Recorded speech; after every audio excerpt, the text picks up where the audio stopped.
Check the mic and make sure it sound right, boys.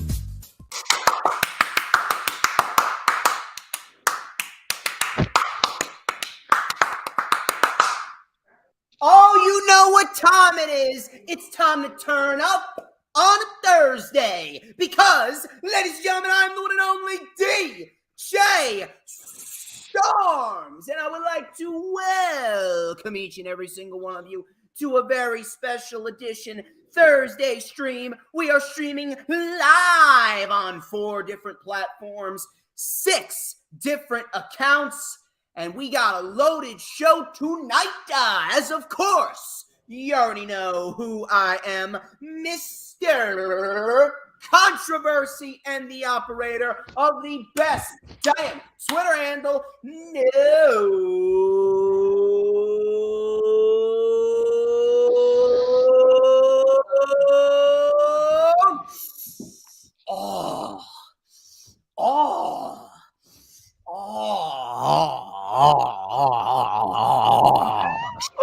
shit. Do you smell that? Yeah, that's excellence. Yeah, yeah, you damn right it's the smell of excellence, baby. You damn right it is. Wait for it. Wait for it.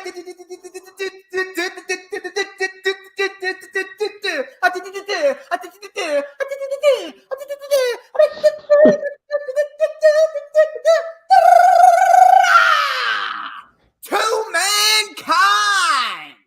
And this is the official rundown for NXT Vengeance Day 2023, which of course is streaming live on the Peacock, that is. Get your mind out of the gutter, you fucking savages. This Saturday at 8 p.m. Eastern Time. And clearly you can see I am not alone.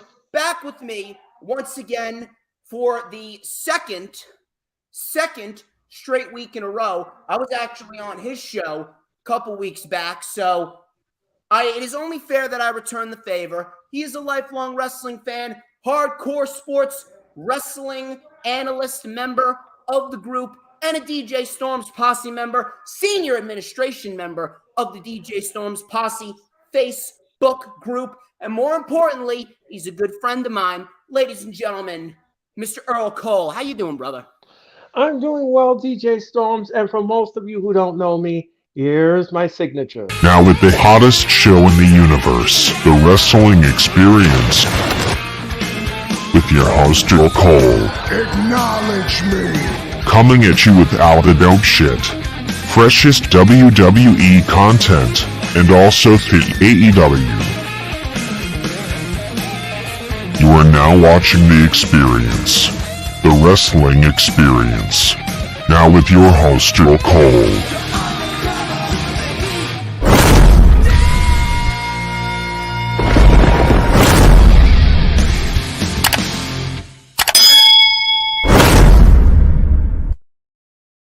That was scintillating. Yes, it was. Yes, it was, ladies and gentlemen.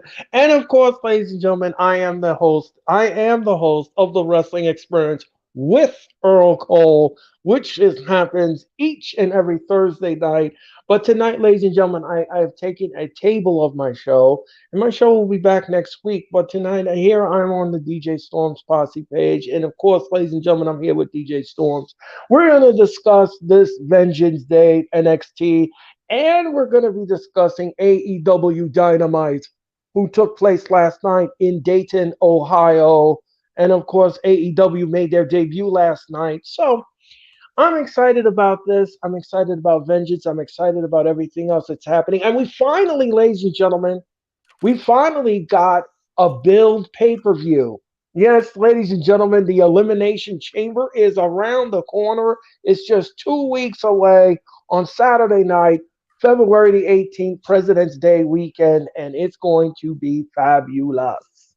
But before we get to all of that, ladies and gentlemen, before we get to all of that, you can find me on social media very simply. Very simply.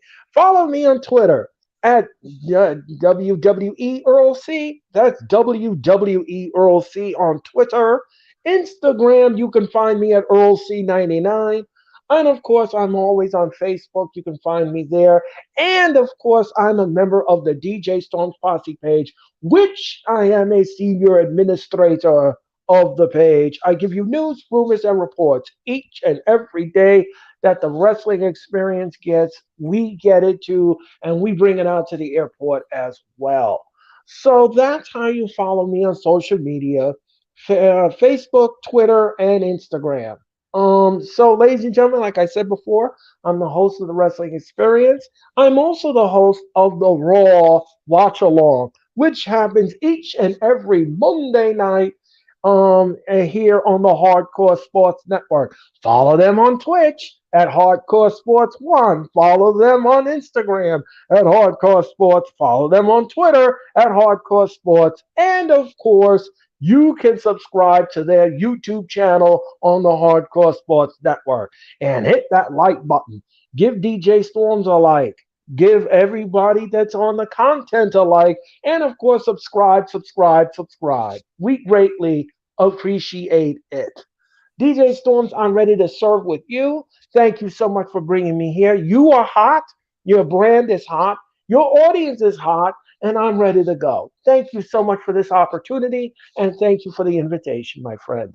It's an absolute pleasure, Earl. I greatly appreciate you coming on the show as per usual. And yes, we will be talking about Dynamite before we get into the actual rundown for NXT Vengeance Day. I felt as though I owed it to Earl Cole for appearing on my show and deciding to cancel his show to actually appear on the rundown. But as you already know, you can follow Earl on all of his social medias. They are in the description, as well as my social medias at HistoryMaker DJS, both on Twitter and Instagram. Add me on Facebook as well. We're actually streaming live on my personal Facebook. So for those of you who are watching, thank you very much for watching, and I hope you are having a very productive week.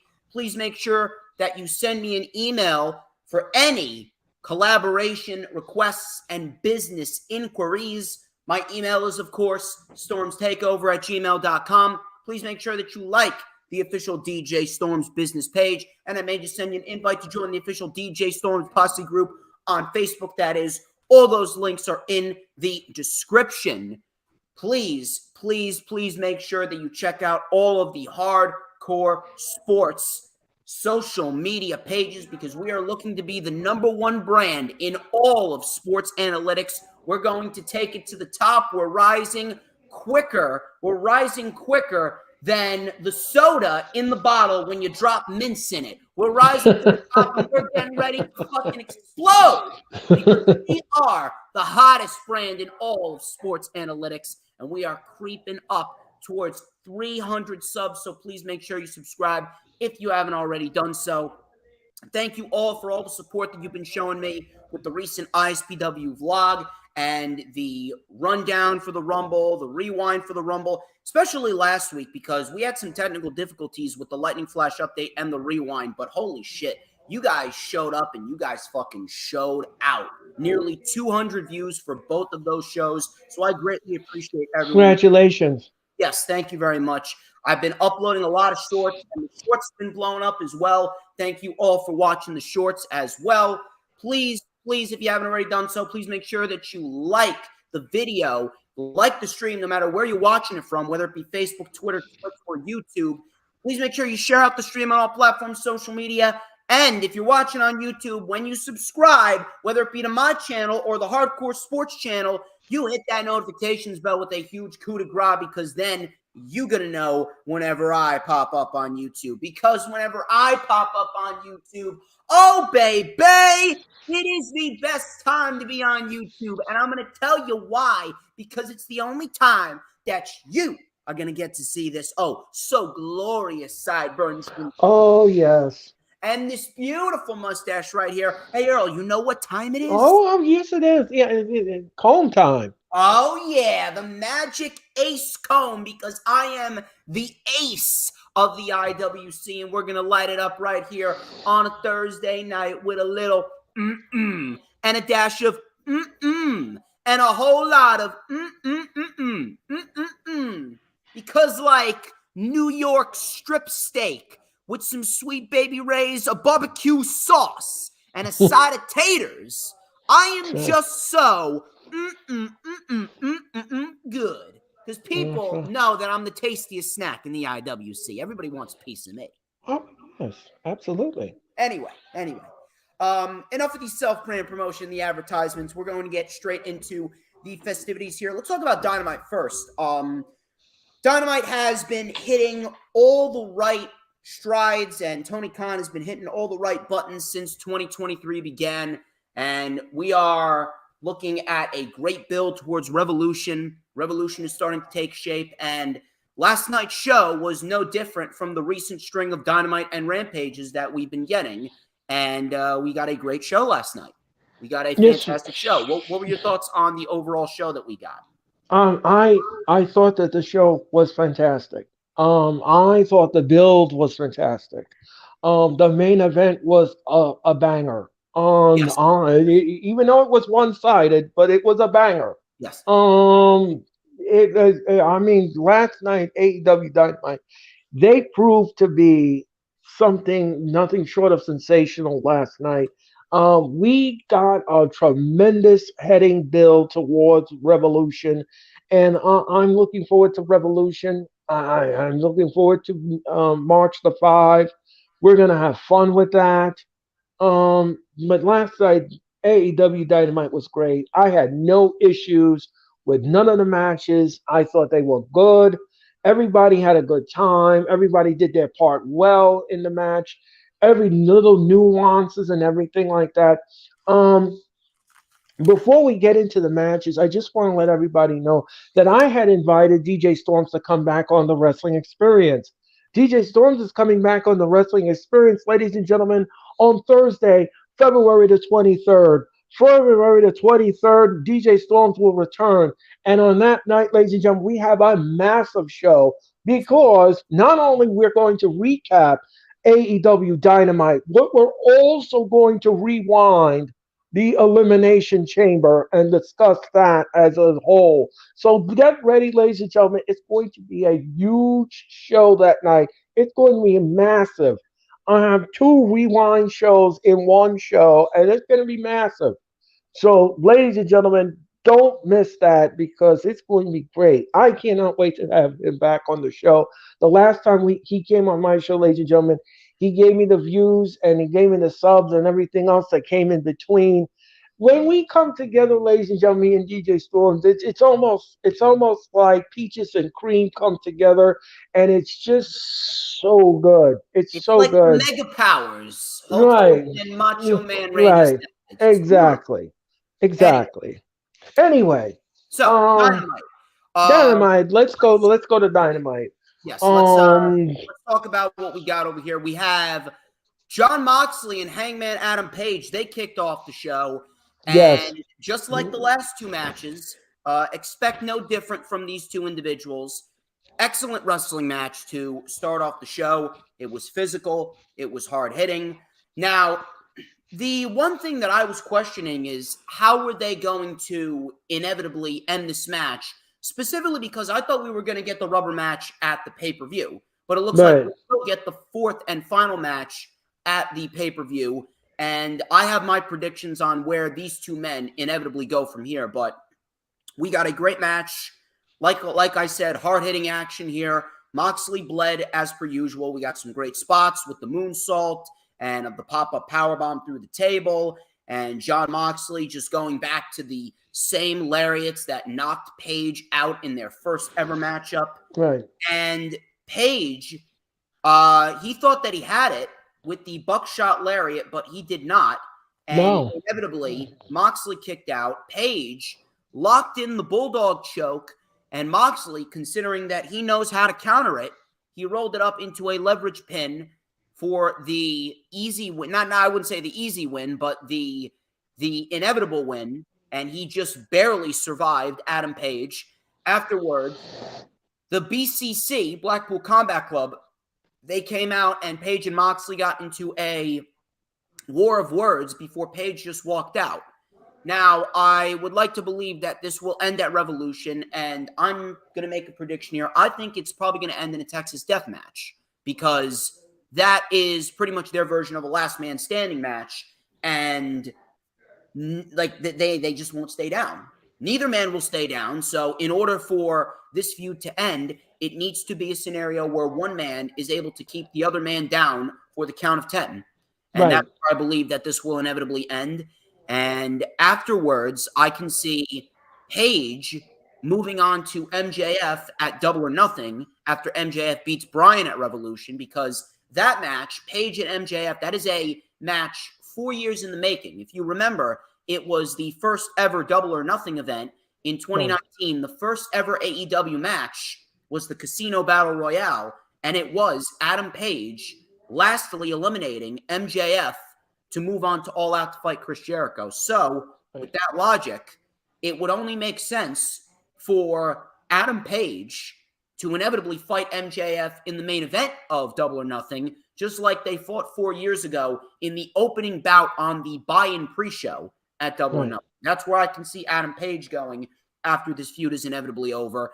And I can see Moxley finally taking that vacation that he has been looking for. Obviously, he needed to come back because of what happened back at the all-out media scrum, but it looks like Moxley could be starting to wind down a little bit and take that vacation, and then he'll probably be back around Double or Nothing time. But what did you think of this? Do you think that they should have waited until the pay-per-view, or are you all right with them doing a third match here and then a fourth match at the pay-per-view? No, I thought the third match was fine, because it just added more element to the feud. It just added more fuel to the fire. I had no issues with this whatsoever. You can tell something. You can tell when something is not finished by the finish of the match, and he was not happy. He was not happy getting pinned in the match. You can clearly tell that was the case. He was not happy at all getting pinned like that. He wasn't happy at all. He even complained to the referee. But there was nothing the referee can do about it. The 3 count is a 3 count, and that's it. You lost. You lost in the match. There's nothing the referee can do about it. He can't rewind it. What's done is done. So like I said before, I don't have any issues with this whatsoever.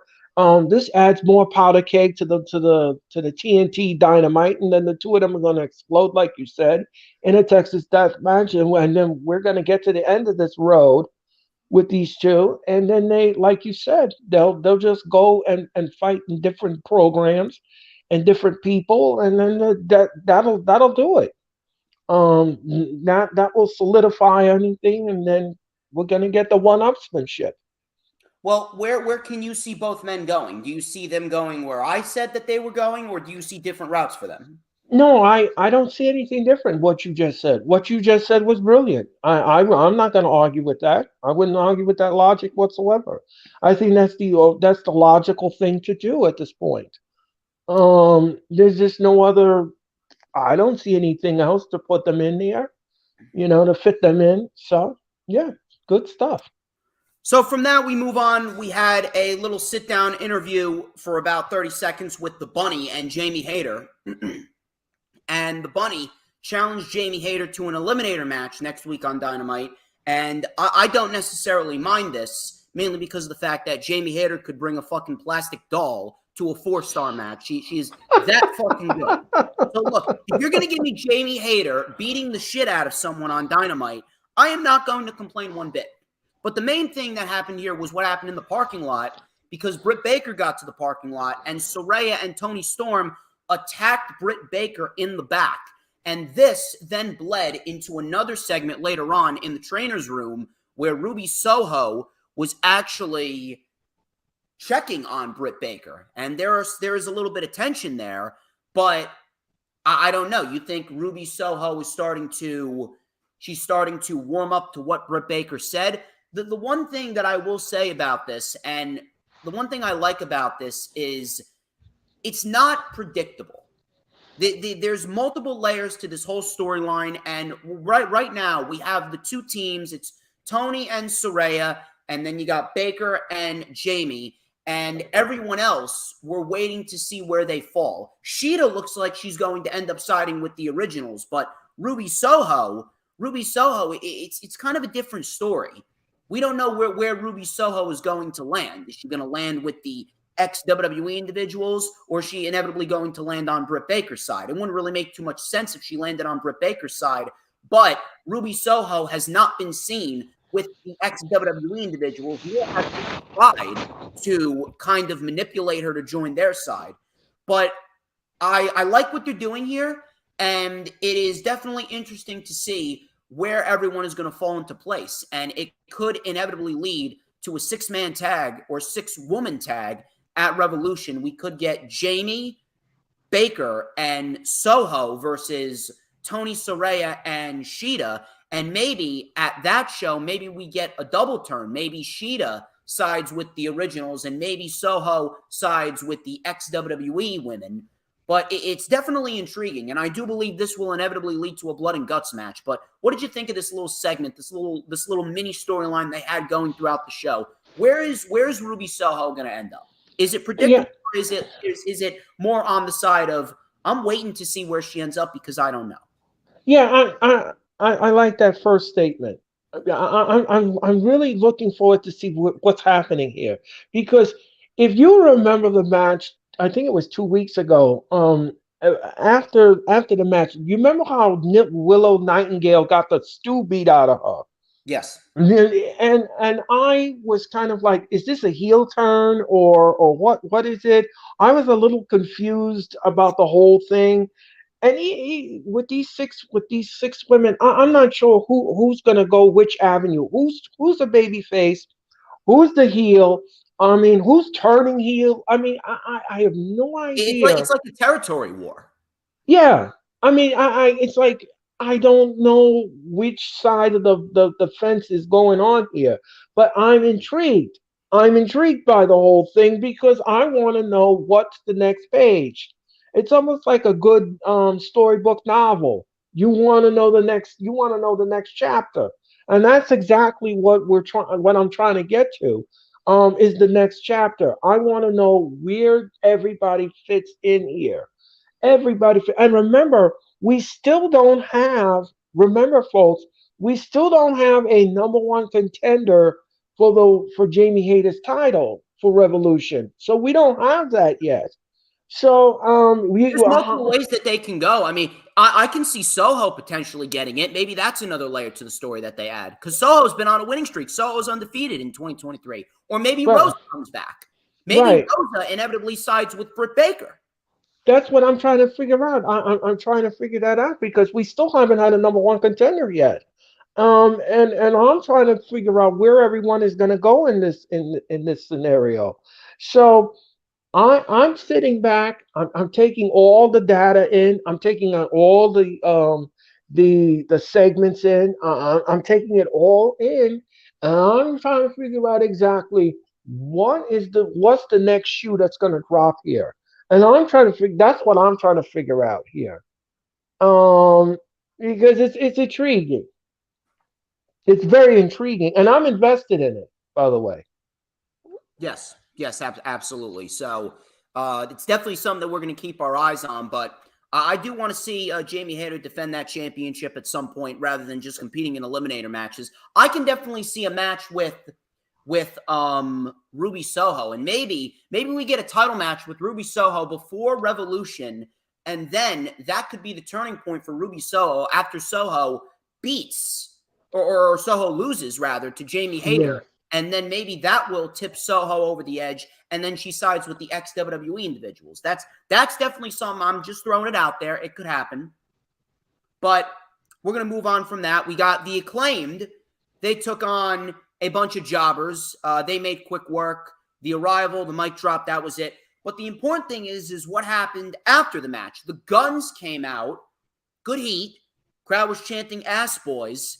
Colton Guns said, We're here to talk about something serious. We want a shot at your belts, and we want an answer now. Bowens then said, they're the most popular team in all of pro wrestling, the forever champs. Everyone loves the Acclaimed. We are the voice of the people. Let's ask the people. Do you think the Ass Boys deserve a shot at the titles? The crowd chanted no. Bowens then said no. Billy said, I am sick of all this. I'm done. Go on and beat the shit out of each other. So all of a sudden, as Billy is walking up the ramp, Austin Gunn takes the mic and he goes, yeah, do what you used to do.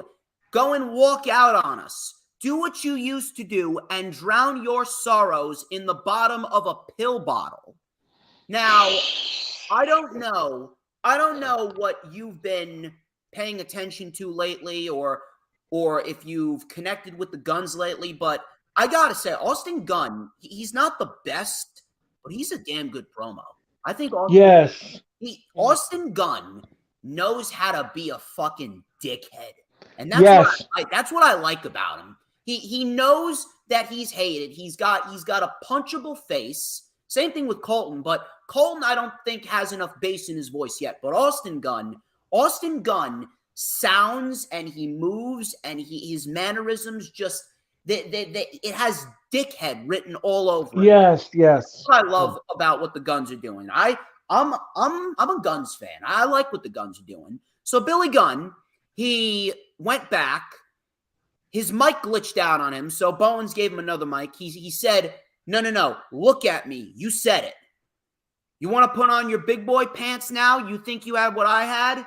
You got it. Next week, tag team title shot, and the Acclaimed were not very happy. Now, there's multiple routes that they could go here. Do the Guns win and do the Acclaimed win it back at the pay-per-view? I would not do that. Or do the Acclaimed win by some screwy finish? We get a rematch at the pay-per-view, and then is that the time and the day where Billy Gunn fucks over the Acclaimed and sides back with his sons? Now, if you're asking me, that's the way that I would do it. I don't know why they're doing this match now. I would have given it a little bit more of a build, and then I would have done it at the pay-per-view.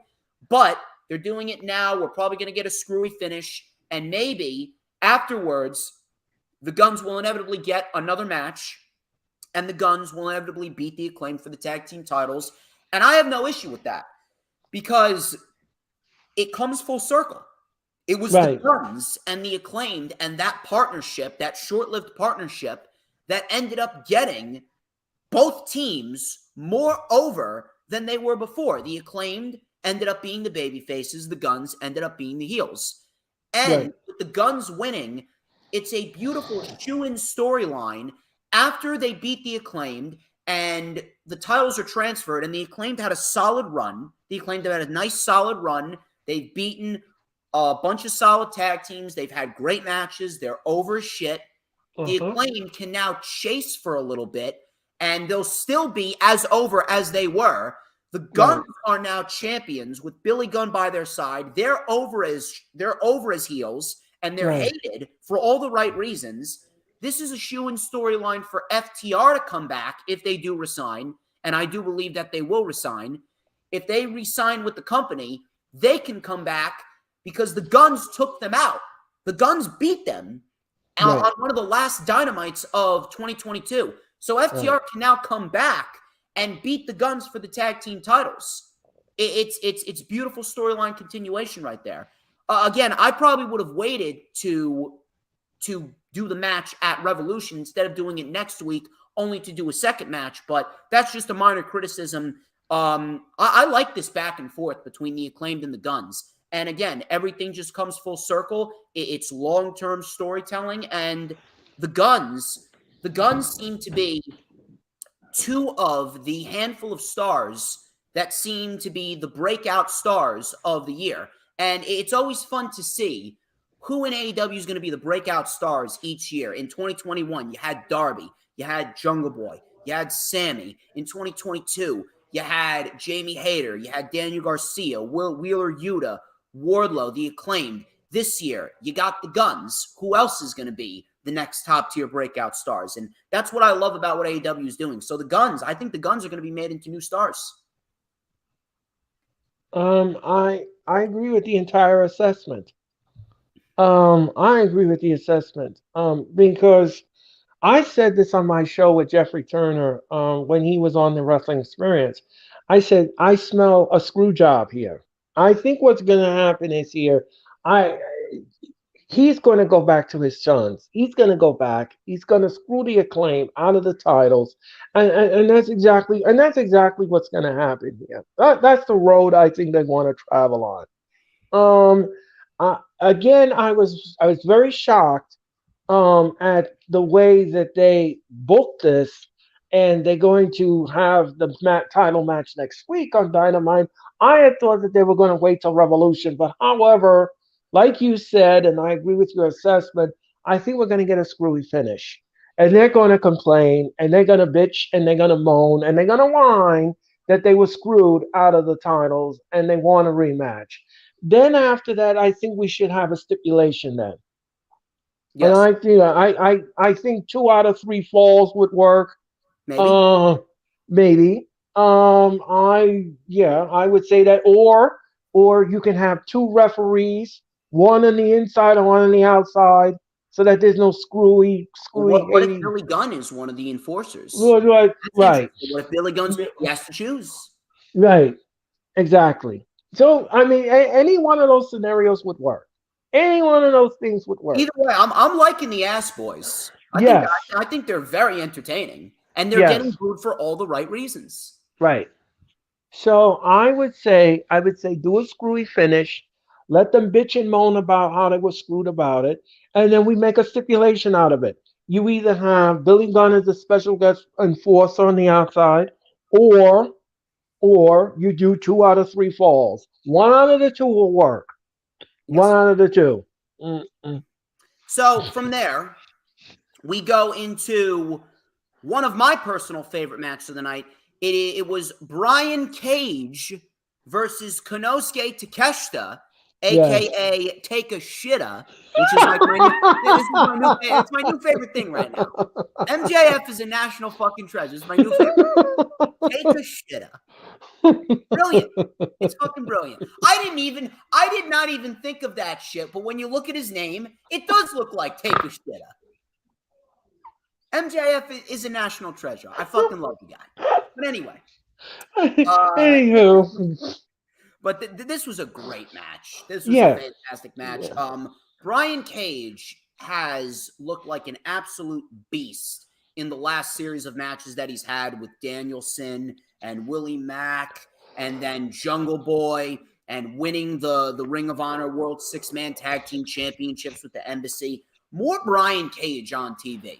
I am fucking right. loving Brian. I want to see Brian Cage in there with the likes of an Orange Cassidy to see what he can do. I want to see Brian Cage in there with more guys like a Swerve Strickland or a Dustin Rhodes.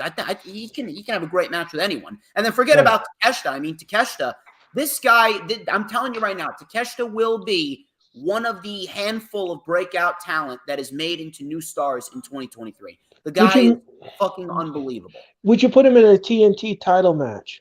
I would give him the All Atlantic Championship in due time. Oh, okay. If they Okay. want to, I would not mind if he wins the title from Orange Cassidy. Although I don't think he will. I think it's going to be Hobbs. But Okay. I do think that man, Konosuke Takeshita, is a North American champion in due time. This was a great fucking match. I was not expecting him to win, but he won. But he won, Yes. and good for Takeshita. Good for Yes. Takeshita. I was very, very happy to hear about that. So, what did you think of the match, and where can you see either of these men going? Um, I think the test he can definitely go into that Orange Cassidy program. I can see him do that. The match was fantastic. The match was great. They had great chemistry in the ring, great nuance in the match. Loved it, loved it all. Brian Cage is great. I mean, I could see him going places very quickly. Let me ask you something. Does Prince Nana remind you of the Grand Wizard? I can't say that he does, but I do like his presence at ringside. That's for sure. Because he looks like the. I don't know if you will remember the Grand Wizard. He used to wear those funky glasses, and he used to wear that funky clothes, and his hands was always dirty in the match. He always interfered in the match, the Grand Wizard. And I thought that Prince Nana reminded me of the Grand Wizard. I don't know why, but he does. But anyway, Brian Cage, he's good. He is really good, and he looks great in the ring. He took the L. I mean, it was great. And he got to Tesla over, and it was great. The match was, like I said, the match was fantastic. I had no issues with the match whatsoever. I had no issues with it. It was great. So before we move on, who can you see the Embassy dropping the Ring of Honor World Six-Man Tag Team titles to? I don't really think that there's anyone, but No, I I mean, can't. if they want to, I would not mind if we see AR Fox and Top Flight slip up there because I think that trio is fantastic. Yeah, I agree. I agree with that assessment. Yes. So from there, we got a Rampage card. Rampage looks pretty decent, I would say. Tony Khan has definitely gotten Rampage back on track. It was not very good in the latter months of 2022. Thankfully, he seems to have gotten it back on track. I would like it if he just did 3 matches instead of fucking 4, but, that's just me. We have Swerve Strickland versus Brian Pillman Jr., and my God, do I love me some Swerve Strickland. We also got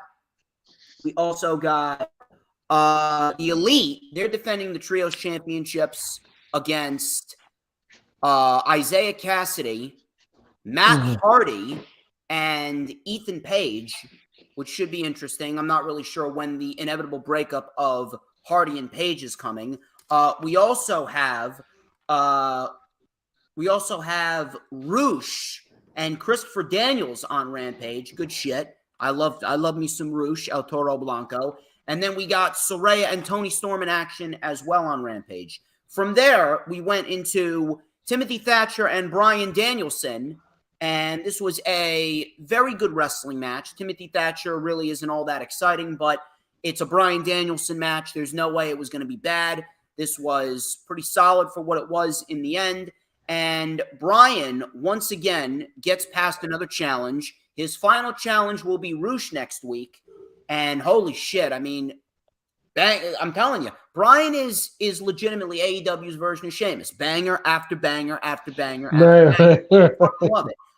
The main thing that happened in this match wasn't the fact that Bryan won. It's the fact that the ref went down and MJF tried to get involved and he tried to bring in the Dynamite Diamond Ring. In came Konosuke Takeshita.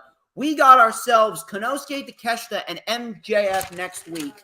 Holy shit, you can take all my fucking money. Right. Love it. Fucking Love it. Love it. Love it. But anyway, what'd you think of this match? And out of all the matches, I would probably say it was my least favorite for Bryan Danielson in this series of matches. You know something, to be honest with you, I think if you're not familiar with Timothy Thatcher, you won't get excited. I am. No. I know you're. Yeah, no. I know you're familiar with him, but maybe there's not a lot of people that are not familiar with him. He was in NXT. And he was in a fight pit match, and he lost his teeth, and there was blood everywhere. It was a hot mess. Yes. It was a hot mess. But this guy's a scrappy wrestler. I mean, he goes in there. He don't care if you're injured or you're well or whatever. He still gives you something to remember him by. I mean, the match was okay. I was it something I wanted to watch? No. Was it a classic? No. But it was okay. It was for what it was. It was for Bryan Danielson to go through all of this rigmarole that he has to go through to get to MJF. I have no issues with that whatsoever. Not like DJ Storm brilliantly said, next week is his final test. This is it. And if he wins the match, he gets MJF. The match is official for Revolution. So MJF right now is doing everything that he could possibly do to make sure that does not take place. He does not want any piece of Bryan Danielson. He does not want any piece of him whatsoever. But I think after next week, he's going to have to get into the ring. He's going to have to get in the ring. He's going to have to do the Iron Man match. He has to do his obligation. He has to defend that title, and defend it he will at Revolution. And again, like I said, I did not have any issues with the match. Match was okay. It was okay for what it was. It added more fuel to the fire in the storyline, and it got us all interested and invested in. So from there we went into a TBS championship match. This is Red Velvet and Jade Cargill. This was solid. It was fine, but dude, I'm telling you, Jade Cargill needs to lose that fucking title soon. She's not going anywhere with it. She started out fine with it.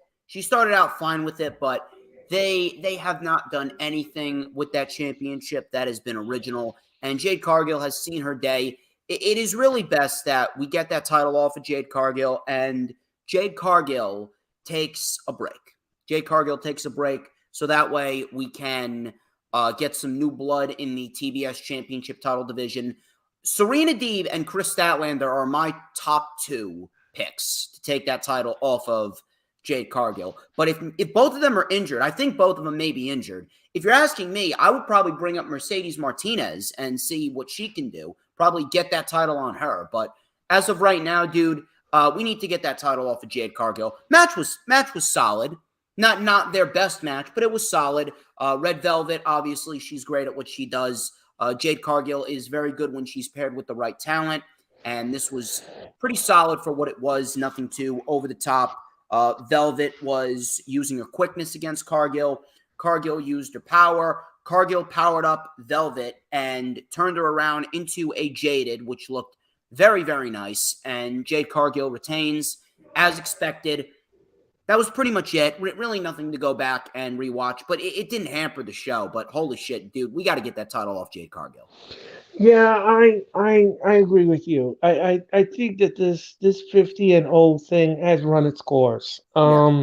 I think that this has run its course, and I'm on board with everyone else when they said that they want her to lose the title. Let me ask you a question. Would you do her and Athena in a title for title match? I mean, like, if Athena ends up winning both titles, I mean, you won't hear a complaint out of me because Athena is fucking great, and she is the type of woman that I would want carrying both of those fucking titles. So I just wish that some woman would step forward and say, I want to take down Jay Cargill, and I hope that'll happen at Revolution. I don't want to see her retain the title. I think that we've done past that. She's been impressive. She's improved in the ring. Yes, we got all of that. Before, when she first started out, she was green and she was terrible and everything else. We all established that, but she has improved enough, and I think she has nothing to be ashamed of. She was the TBS champ from the beginning. She got the 50 win. She got an undefeated streak at 50. I mean, that's enough. I mean, you've accomplished that. That's enough on your resume. Go back and take a break, like DJ Storm said, take a break, and then bring her back in a couple of months or something like that, and maybe make her fight her for the world title, the women's title. And she can always come on TV and say, well, look what I did with the TBS championship and and my record and all of it. So she can do all of that. But for now, like you said, DJ Sums, I agree with your assessment. She needs to go. She needs to lose the title, and this ship needs to sail. So next week, we also got a solid show. We got the Elite and AR Fox in Top Flight. That's for the trios titles next week. We got Ricky Starks in a JAS gauntlet match, and if Ricky Starks wins, he gets Jericho. We got the Bunny and Jamie Hayter in an eliminator match. We also got Bryan Danielson and Roosh, Take My Money, and pretty solid Dynamite we got for next week. It looks like the streak of good shows will continue. Main event, Darby Allin, Samoa Joe, no-holds-barred match for the TNT Championship. Holy shit, was this a fucking war. holy shit, did these two individuals put themselves through fucking hell. And I enjoyed every single minute of it, except for the ending, because Samoa Joe won back the TNT title after Darby Allin just won it 1 month ago. Afterwards, Wardlow ended up returning with a new haircut, and Wardlow is coming back for revenge against Mr. Samoa Joe. Now, first off, this main event was excellent. You will not hear me complain about Darby Allin and Samoa Joe in a wrestling match at all. These two are masters of their craft in every way, shape, and form that I could possibly describe to you. And these are the two types of individuals that you want on TV every fucking week. The match was fantastic. Darby's fantastic. Joe is fantastic. The only thing that's not fantastic, dude, is this hot potatoing of the TNT championship. I'm going to be quite honest here. I think Tony Khan has done a phenomenal job with everything that has been put in front of him, but it seems as though in the last year, and I don't really want to make comparisons to WWE, but WWE has had so many great things at their disposal, and they don't know what to fucking do with them. Tony Khan, it seems as though Tony Khan doesn't know what to do with the TNT Championship.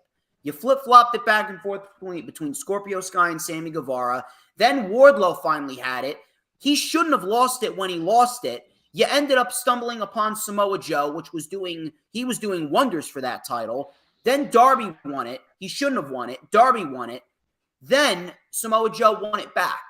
Dude, if Wardlow is back, and Wardlow, which he should, be getting his revenge on Joe, and if you're asking me, Wardlow should be the one with 2 titles, not Samoa Joe, no matter how much I love Joe. It should have been Wardlow retaining at Full Gear, and I'm going to stick by this. Wardlow retaining at Full Gear by beating Hobbs, and then Wardlow and Joe should have had a title-for-title match at Final Battle with Wardlow winning both titles. Even though I love Juice Robinson and Samoa Joe is great, they had a decent little match at Final Battle. At the end of the day, it should have been Wardlow walking out of Final Battle and walking into 2023 with 2 titles. Wardlow should be the one being pushed like a monster right now. So if Wardlow's going to win this title back, dude, this man better be holding it a long fucking time. If Wardlow, which he should, ends up winning the title back at Revolution, I do not want to see anyone talking about Wardlow losing that title until Full Gear in November. We need someone with a long title reign that's going to be on TV every week. We need legit storylines. We need a legit sense of prestige restored to that championship, because this hot potatoing, it's not doing the title any good. It's not. It's really not. I don't mind the open challenges, but if we're not going to get a legit storyline with the championship, then I don't want to be anywhere near, or I don't want this championship to be associated with AEW. How is it that every single champion right now is building a solid reputation for themselves? The Acclaimed have a solid tag team title run under themselves. MJF and Jamie Hayter are building their title runs as something solid. Jamie Hayter is in the middle of this AEW Originals versus ex-WWE storyline. And then you got Orange Cassidy. He's building a solid reputation for himself as the All-Atlantic champion. He's held it for 100-plus days. He'll probably lose it at Revolution, but he's held it for a solid amount of time. Then you got the AEW World Trio Championships. Death Triangle had a solid run with it. Solid, 4 or 5 months, 120 days or something like that. They had a memorable title reign, especially with what they did with the Elite. And the Elite are going to do the same thing. Jade Cargill, listen, we can shit on Jade Cargill all we want, but she's held the title for a long time. Why is it that every single champion outside of the TNT champion and the championship itself has had legitimately long title reigns with some stories sprinkled in and great wrestling matches? Why is it that we get the TNT title flip-flopping back and forth every fucking month?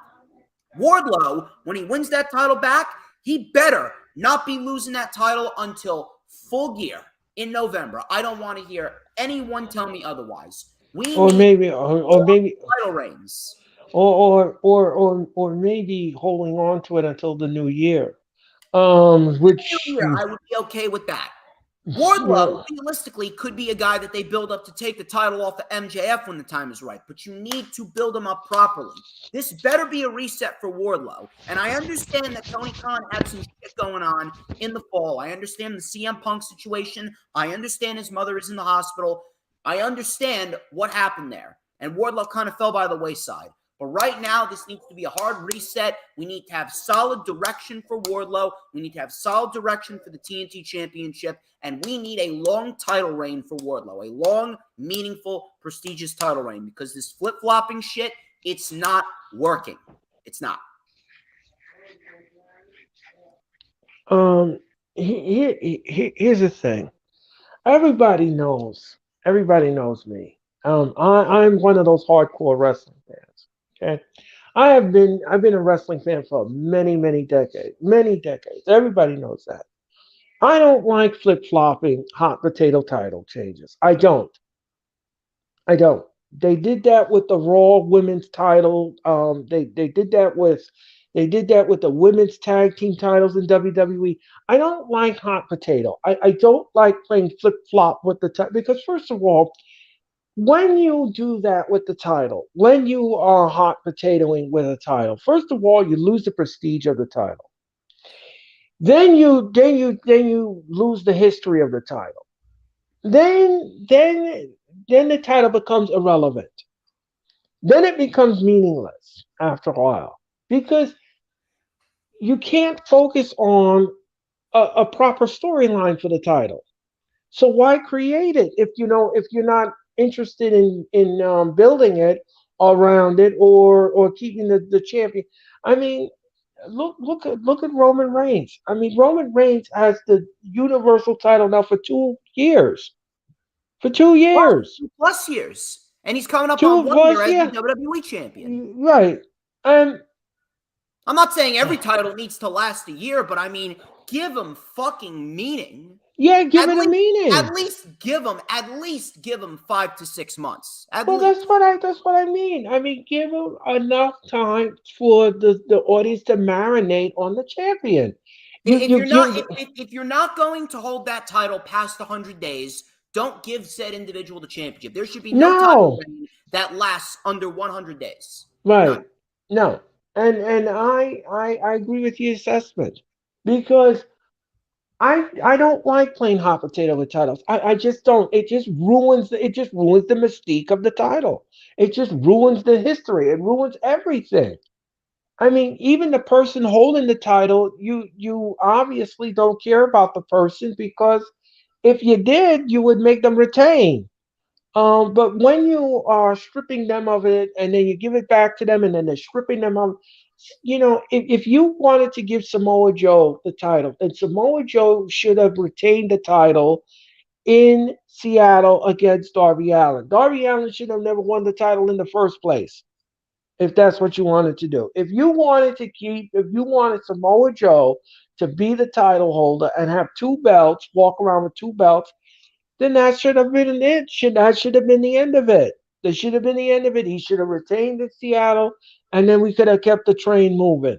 But that's not what you wanted. You wanted Darby Allin to win because it's his hometown. Who cares about that? You don't have to have a hometown guy lose all the time, but again, no, you don't have to I'm have not him win all the time either. No, if it makes sense. You can have him lose. Right. I mean, or you should have put Darby Allin in a separate match, and then he could have gotten a win on his own. You could have put him in a separate match in which he did not need to beat Samoa Joe. Right. Simple. Right. Simple. Right. But that was AEW Dynamite. Yeah, that was it. Wardlow is going to have to win that title back, and I do believe he will. And if he does, he better hold that title for a long fucking time. Yes. But we're going to get into NXT Vengeance Day now. That is, of course, like I said, this Saturday at 8 p.m. Eastern Time. This is NXT's first premium live event of the new year. And it's been the same shit with NXT coming out of Deadline, which was actually very disappointing. Deadline was actually a very good show, and that was probably the best show for NXT since Triple H took over. That show was focused. That show was determined, minus a few things here or there.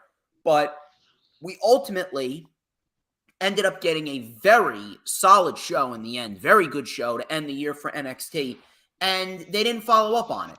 And that's pretty much the main thing with WWE right now. They can put on a good show, but they can't follow up with it correctly. Now with NXT, and they continue to do the same shit. They embarrassed the wrestling industry, and they got under 600,000 viewers this past Tuesday, rightfully so, because the show still sucks. Shawn Michaels ain't doing shit down there for the brand. The main question here, dude, is can they put on a good show like they did with Deadline? And I do believe that they will, because the show looks very good on paper. We got a couple matches that could absolutely stick out, and a couple matches that could absolutely be very good matches in the end. But at the end of all of it, if they put on a good show, let's say they do, will they be able to follow up on it? I don't know. And to be quite honest with you, based on their reputation, I don't expect them to follow up on it. No. I don't think they can. But you know something? Let me say something. You know, this is the first time since the pandemic era that NXT is coming out of the Florida Everglades here, and they're coming out of their studio, and they're finally going into an arena show.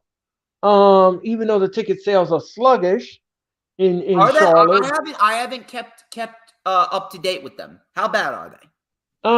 It's a little sluggish. It's a little sluggish. I They better mean, pick that shit up. It's literally 2 days away.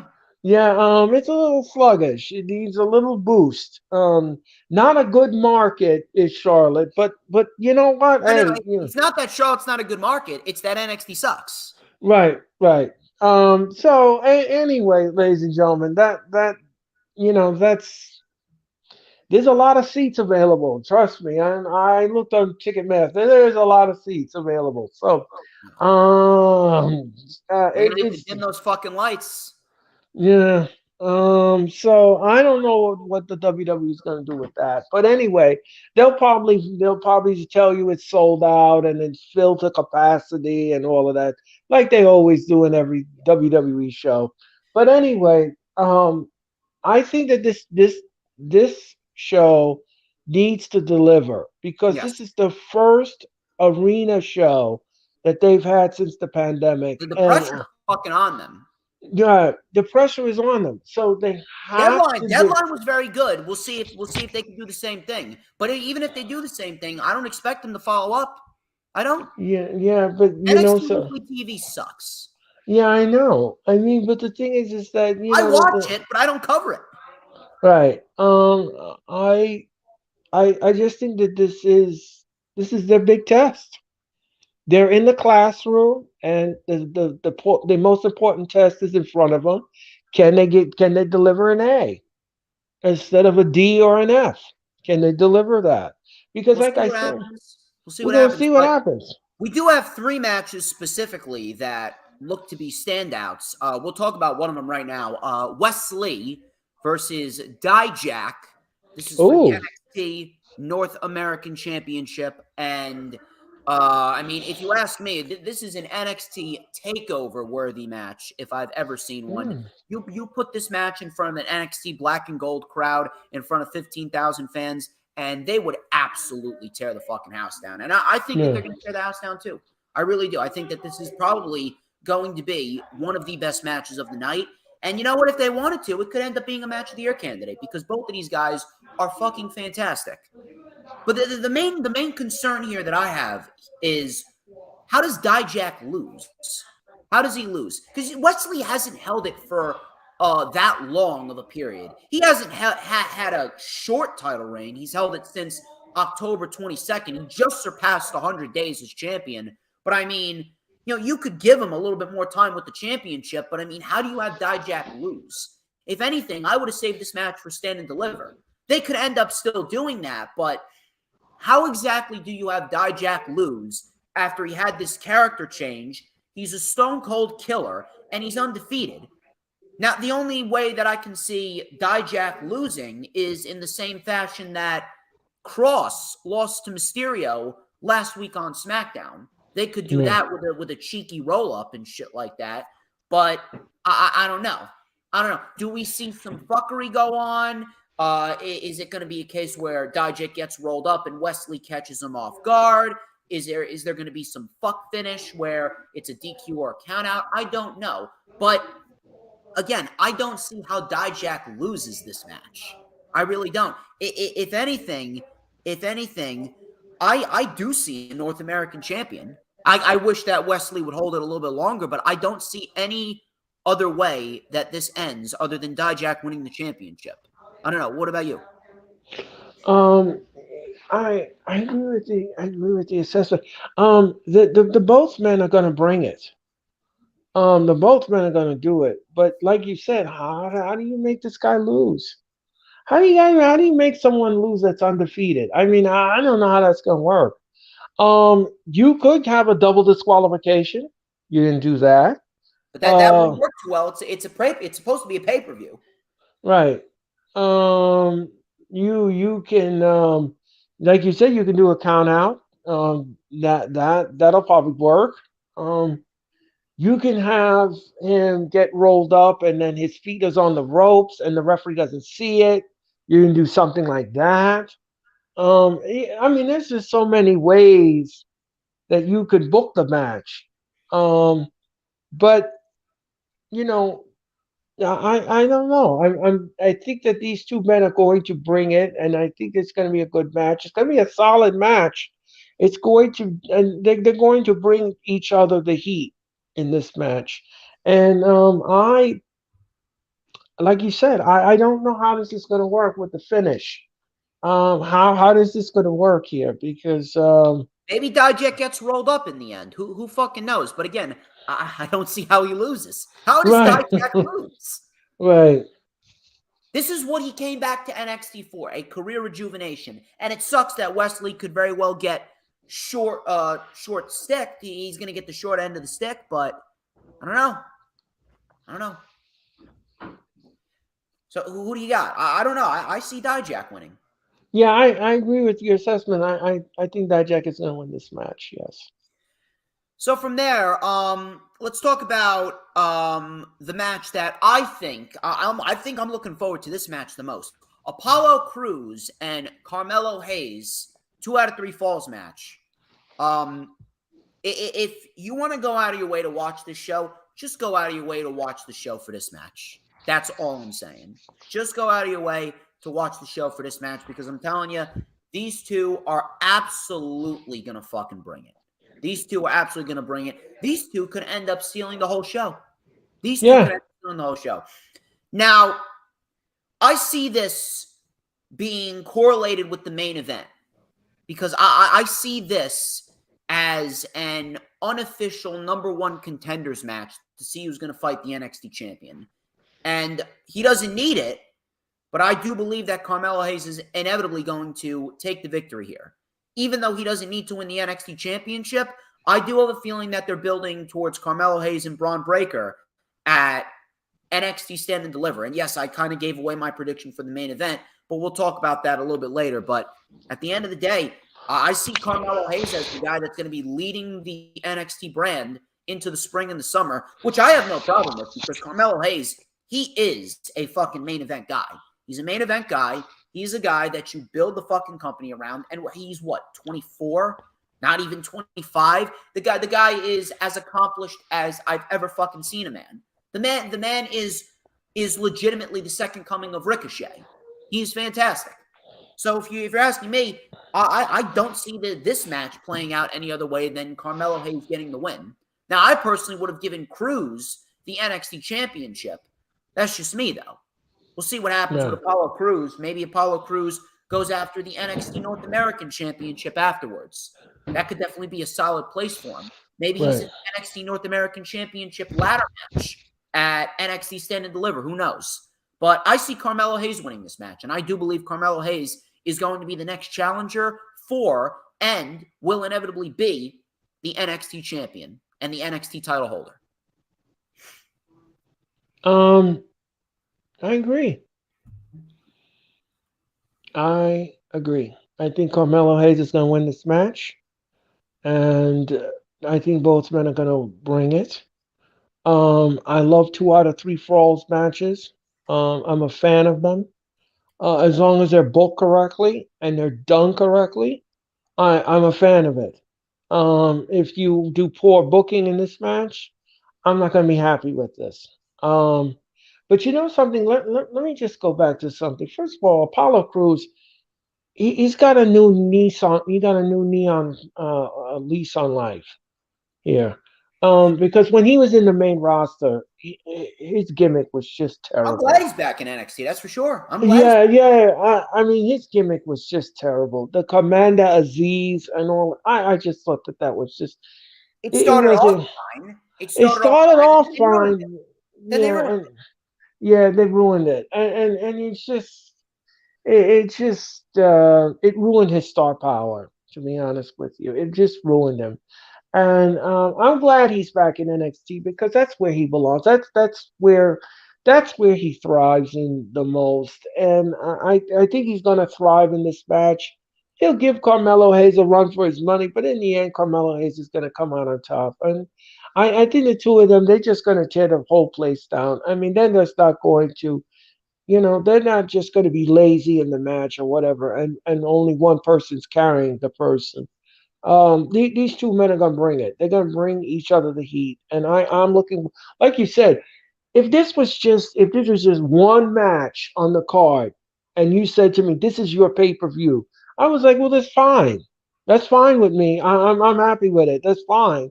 You don't need any other match. That's fine. Just put this on and let them go for like an hour or two or whatever you want There to you have go. them." And then that's it. You know what I mean? You just give me that sizzle, give me that steak, and let me get off the stage. That's it. That's all. But yeah, I got Carmelo Hayes winning this. Yeah, I'm the same way. I'm on the same wavelength as you. Katana Chance and Caden Carter versus Fallon Henley and Kiana James, NXT Women's Tag Team Championship. I don't want to be disparaging to any of these women. Kiana James has grown leaps and bounds. Fallon Henley, I don't mind. She's probably the weakest out of the four, but I don't mind her. And then, I mean, Caden and Katana, you already know I love those two. Those two should easily be on the main roster. Those two are two women that could easily be top stars on their brand. Caden Carter has the makings of a great heel. Katana Chance, forget about her. She's legitimately female Bryan Danielson, female Daniel Bryan waiting to break out. And you already know I'm a Katana fan. You already know I love Casey. Casey is a big DJ Storms watcher. I know she watches my streams, and I know her sister and her sister's husband is watching my streams as well. We all Oh, that's nice. we all love Casey here, but dude, I don't give a shit about this storyline with Brooks Jensen and Kiana James. Listen, good for Brooks Jensen because look, if he's tapping Kiana James, I'm happy for him. Look, Kiana James, you will not catch me looking at you weirdly if you are tied up with Kiana James. I mean, good for you. 2 thumbs up. Get it. Fucking get it. But I mean, dude, I don't give a shit about this love angle with Kiana James and Brooks Jensen. I don't give a shit about this, can they coexist storyline with Fallon Henley and Kiana James. And above all else, dude, I don't give a shit about the NXT Women's Tag Team titles. And that's no disrespect on Caden or Katana because they're probably the best champions that the title has had. All of their matches have been great. They haven't been losing in non-title matches. Everything's been focused. They're the longest reigning tag team champions. They've been booked very well. But, dude, those titles are just not necessary. If you're asking me, you know what I would do? I would have these two go to WrestleMania and fight Damage Control and combine the 2 titles. And if you want to keep them around, have them float between all the brands. Or if you're asking me, just end both of those fucking titles. That's what I would do. Caden and Katana versus Damage Control at WrestleMania and let those 4 women just fucking tear the house down. That's right. What I would do. That's what I would do. Because Casey and Lacey. Are they part of Toxic Attraction? No. Oh, okay. No. Katana Chance and Caden Carter, they're more than main roster ready. Okay. But if you're asking me, based on what we saw this past Tuesday on NXT, it looks like that we got a new tag team. It looks like we got Alba Fire and Isla Dawn. And if we're looking at that team versus Caden and Katana at Stand and Deliver, I mean, I won't necessarily mind that. I won't necessarily mind that because Isla Dawn and Alba Fire, they're two very good professional wrestlers. You put them in the ring with Casey and Caden, how good they are. I mean, again, you won't catch me complaining from a wrestling standpoint, but dude, I don't give a shit about the NXT women's. I don't know why they were. I don't even care about the WWE women's tag team titles. Yeah, I think they're irrelevant. Why do they exist? We need the same thing that AEW has: 2 women's singles titles, and all the women can vie for them. We need Raw and SmackDown Women's Championship as they are, and everyone gets to float between both Raw and SmackDown. We need to end the fucking brand split. Right. And the NXT brand should only have the NXT Women's Championship. That's it. I agree. I agree. Look, could it be a good match? Yeah, it could be a good match. All 4 of these, three out of 4 are great wrestlers. One's a decent wrestler, so it could be fine. Yeah. So, who do you see winning the match? Why take the titles off of Caden and Katana? Why take that off? I think I'm on the same wavelength as you. I see a retainment here. I mean, what is the sense of changing titles now? It doesn't make any sense. Why take the titles off them? Right. It doesn't make any sense. I mean, if you go any other way than that, then it doesn't make any sense. But this makes sense. The right people should win this match, and I'm looking for an easy retainment here. I don't really care what happens with Fallon Henley or Kiana James in the storyline. I want Kiana James away from this shit. I want Kiana James being the bitchy businesswoman that she is. That's what I want out of Kiana. Oh, you want her to be a Karen? Yes, because that's where Kiana James thrives. Kiana James is a bitch, and that is her character. That is what she does, and she plays it well. She has grown leaps and bounds. It is her, Tiffany Stratton, and Nikita Lyons, and then Roxanne Perez too. Those 4 are the top 4 in the NXT Women's division of the new recruits, the new generation. No reason why Katana or Caden should lose. Right. No, I agree with the assessment. So we got Fatal 4-Way for the NXT Tag Team titles. New Day, Gallus, Pretty Deadly, and then Chase U. Dude, let me tell you something. Why isn't Idria Sanofe and Malik Blade? Why aren't they in this match? Right. Because let me tell you something. The tag team division is lacking, but those two are great. Those 2 are a very good tag team. Those 2 have underdog written all over them. And they're 2 very good professional wrestlers. Idria Sanofe, I'm still waiting for you to give me your workout routine. I want abs like Idria Sanofe. So I'm kind of jealous of him. Because he's got fucking abs, and I don't. But that's neither here nor there. Why aren't they in this match? Listen. I don't know. Listen. Andre Chase can be funny at times when he starts cursing and shit, but I mean, dude, the guy's a comedy wrestler. The guy's a clown. The guy is a fucking clown.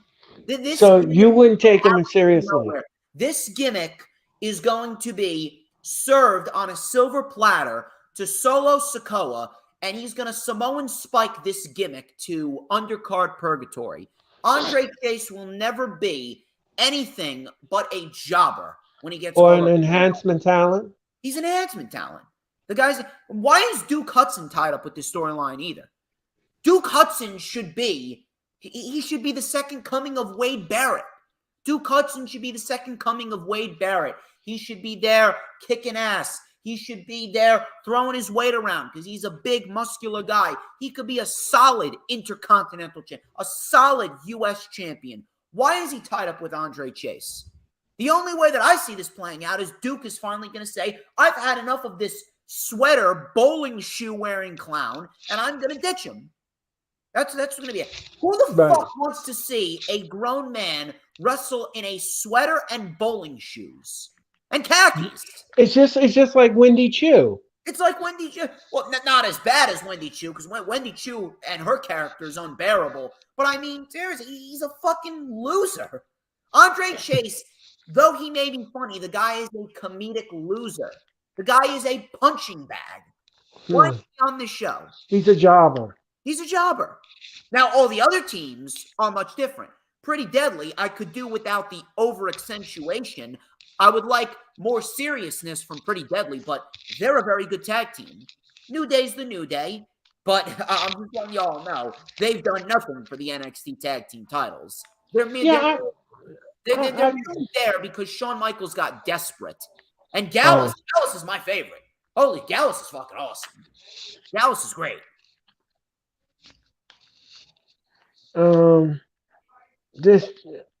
So I think what I'm hearing from you is that the New Day is going to retain these titles. Now, it's a possibility. Yeah, it's a possibility. The only other team that I can see winning this is Gallus. But I don't think that they're going to pull the pin on this yet. I think that the New Day are going to retain without pinning Gallus. But Gallus, in the end, Gallus should ultimately be the team to take the titles off the New Day. Gallus could be the leaders in that tag team division, and Gallus can run roughshod over that fucking division. Gallus, when you put them in the ring, and you just let them fucking brawl, Gallus is fantastic. They were great in NXT UK. Gallus overall is a great faction. I don't know what's going on with Joe Coffey, but we need Joe Coffey on NXT. We need Gallus at full strength because Gallus, you put Gallus on the main roster. Imagine the matches with the Judgment Day and the Bloodline and the Roots and Imperium and all the fucking factions. The OC. Gallus is fucking El Gato El Fantasma. Legado del Fantasma. They're fantastic. Gallus is great. Now, if Gallus doesn't win, I see the New Day retaining here, but I don't see them pinning Gallus. I do believe that in the end, probably it's stand and deliver. I do believe that Gallus will inevitably end up winning the tag team titles, which I have no issue with.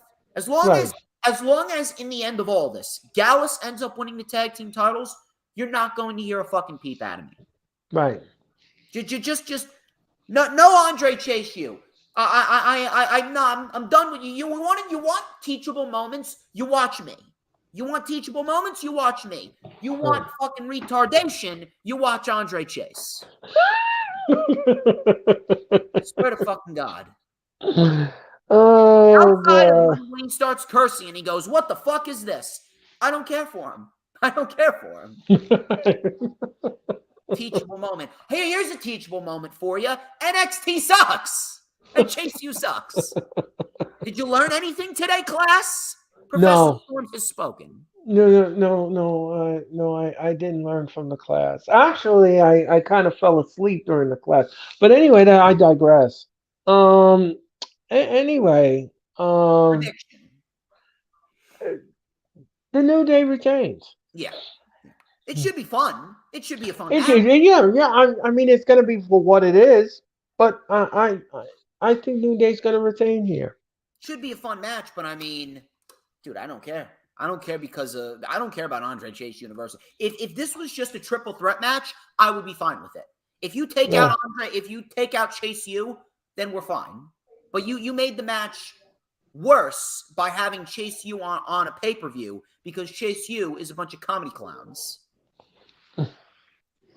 Well, this should be interesting. Sorry, continue. I'm sorry. No. I said this should be interesting. Now, as much as I ranted on that, that's not the worst match of the night. The worst match of the night is going to be the women's triple threat match with Roxanne Perez, Gigi Dolan, and JC Jane. Not because of Roxanne Perez, but because Gigi Dolan and JC Jane, they cannot wrestle themselves out of a fucking paper bag. So they're green as goose shit. They are. They're greener than goose shit. They're greener than goose shit sauteed in grass water. Why is Gigi Dolan and JC Jane on a pay-per-view? Now, to be fair, it makes sense. It's storyline continuation. I get it. But again, what do you mainly care about when it comes to a pay-per-view? Do you really care about the story, or do you care about the quality of the in-ring action? If I'm going with one of the two, I'm going to go with the in-ring action quality, because when it comes to a pay-per-view, the pay-per-view is all about the in-ring action. It's not about the promos. It's not about the cheesy segments. It's all about the wrestling. And when it comes to wrestling, Gigi Dolan and JC Jane, I'm sorry, they're not good professional wrestlers. I really are they as bad as Abaddon? No, I would say they're a little better than Abaddon, but that's really not saying much. I mean, I'm better than Abaddon, and I'm not a fucking pro wrestler. Or Nia Jax? This pen is a better wrestler than Nia Jax. The fucking ice cubes in my drink right here are better wrestlers than Nia Jax. Oh my gosh. I get it makes sense. I get it. I'm not a fucking retard like most of the people in the community. I get it. It makes sense. But I mean, holy shit, you really couldn't have done this on an NXT weekly show. You realize how many women could have easily been in the same position that Roxanne Perez is fighting in against Toxic? You couldn't have done an Alba Fire. You couldn't have done an Isla Dawn. You couldn't have done a Zoe Stark. You couldn't have done a Sol Ruka. I get that she's not ready, but I mean, holy shit, if you're asking me to pick between Sol Ruka and Toxic Attraction, I'm picking Sol Ruka 10 times out of 10, just based on her finisher alone. Holy shit.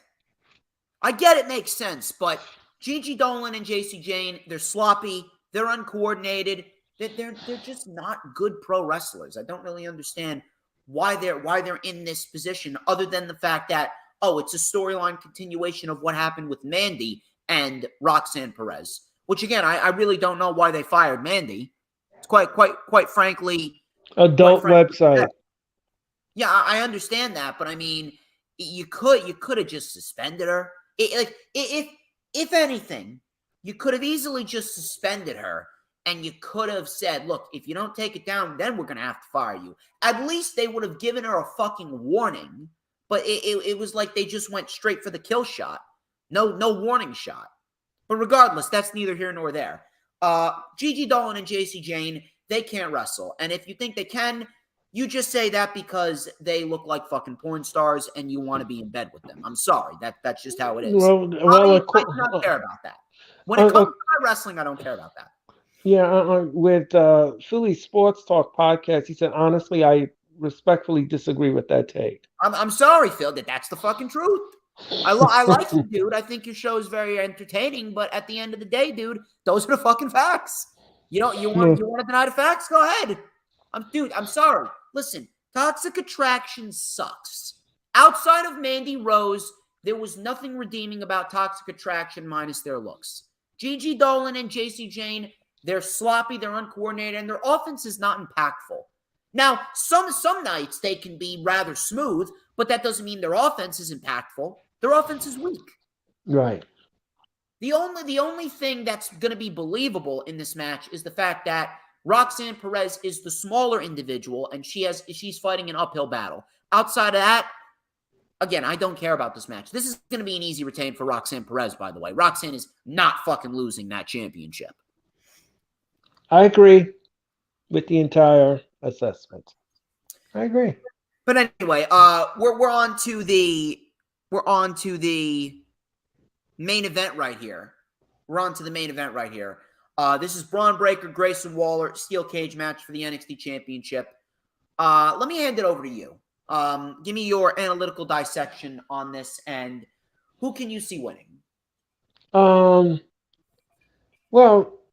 Braun, he's been the NXT champion for a long time now, and Almost a year. And I don't see him losing this match whatsoever. I like him.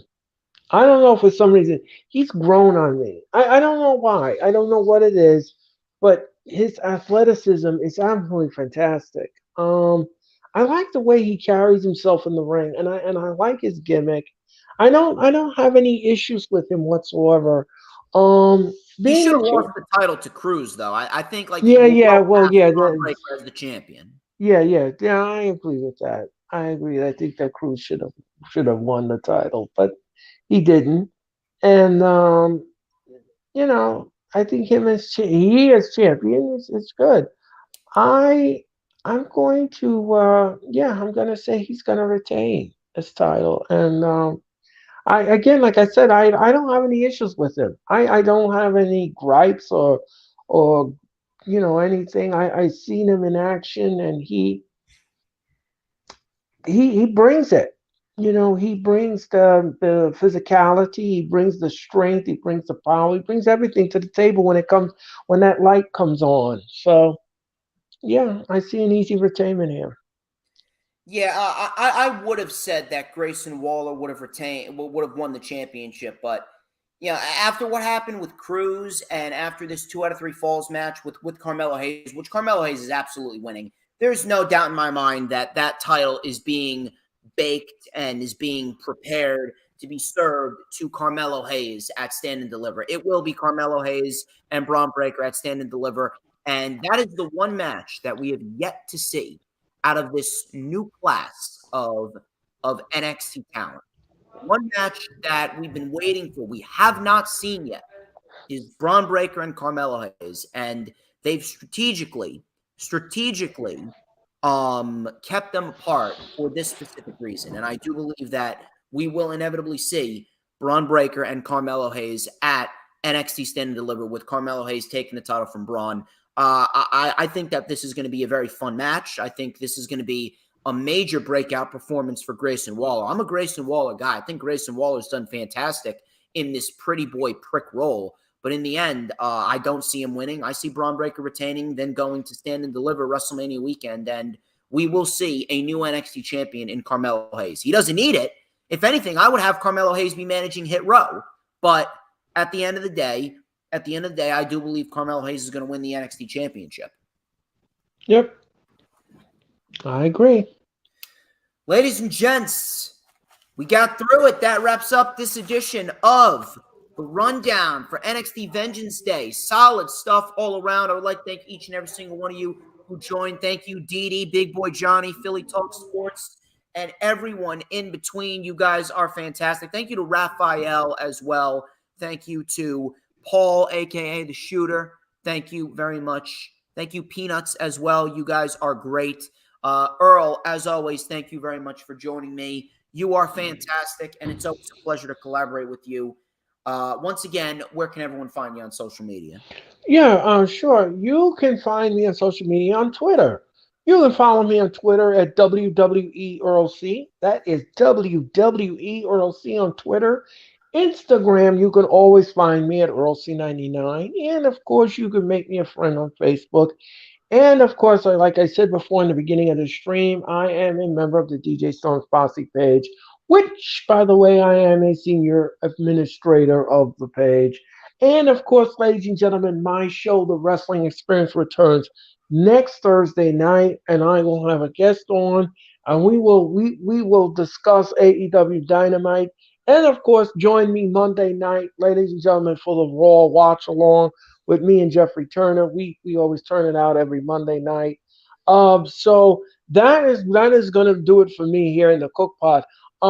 We also, ladies and gentlemen, just want to make an announcement here in the Hardcore Sports Network. We're also going to be doing the Elimination Chamber watch along, which will happen on Saturday night, February the 17th in Montreal, Quebec, Canada. Take my money, please. This is a first time that the WWE has finally built a pay-per-view. We finally get to build a pay-per-view. And what kind of elimination chamber are we going to get here, ladies and gentlemen? The United States Championship is defended inside the elimination chamber for the first time ever. And it's going to be fantastic. fantastic. I'm looking forward to the Elimination Chamber. I don't know about you, DJ Storms, but I can't speak for you, but I'm looking forward to this chamber. I'm kind of seeing what's going to come out of this chamber and who's going to emerge here. So I'm looking forward to February the 18th. I think it could be one of the best chambers that WWE's ever done if they play their cards right. Right. Like I said before, we finally got a build for the show, and it's going to be great. I'm looking forward to the chamber. Anyway, but I want to thank DJ Storms. I want to thank you. I want to thank your brand. I want to thank everybody. I want to thank everybody. I hope everybody has a decent weekend. I will be back on Monday night with the Raw Watch Along. And again, DJ Storms, thank you so much for inviting me to on your show today. I had a lot of fun with you as always.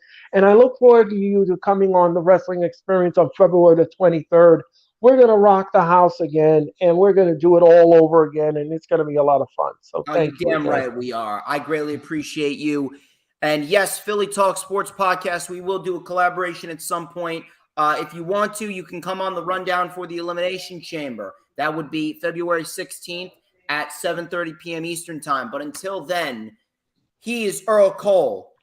I'm DJ Storms, and this has been the Rundown. But before we get out of here, the one true important question that all must answer, Mr. Earl Cole, who runs the IWC? Oh, let me see. Hold on one second.